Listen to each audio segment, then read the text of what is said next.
This is Pixelam, and we have developed a product in the tourism category which will boost tourism in Africa using AI and visuals. And this will all be done in local languages. We have used few Nigerian local languages, and this is how the product will be. It is a mobile as well as web app which will bridge the gap in tourism in local languages. We will also be using image generation from text in local languages. So this is the login page.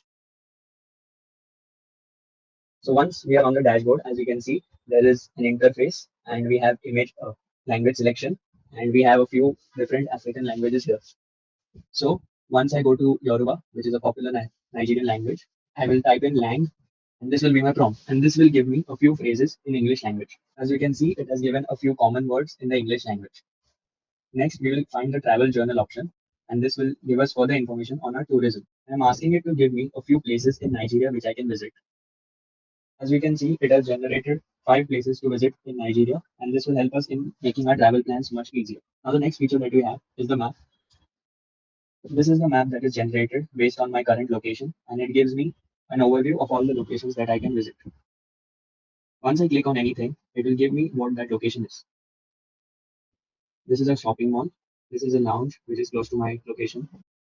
This is another location. So as we can see, this will help us to make our travel plans much easier. The image generation function will take a prompt in the native language and generate an image based on that prompt. This is the image of a normal family which I generated using the prompt in the Tree language. Next, we will go to the medical section. As you can see, I have asked the LLM to guide me to prevent an injury or to remedy it quickly.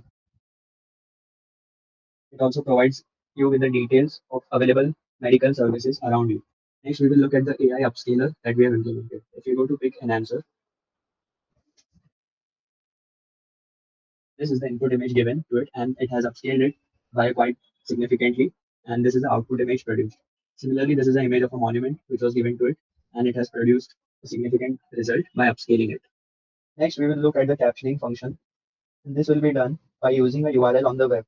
This is a renowned monument in Nigeria. Now I will copy the URL and paste it here. This is the output obtained, and it gives both English and native language support for the captioning.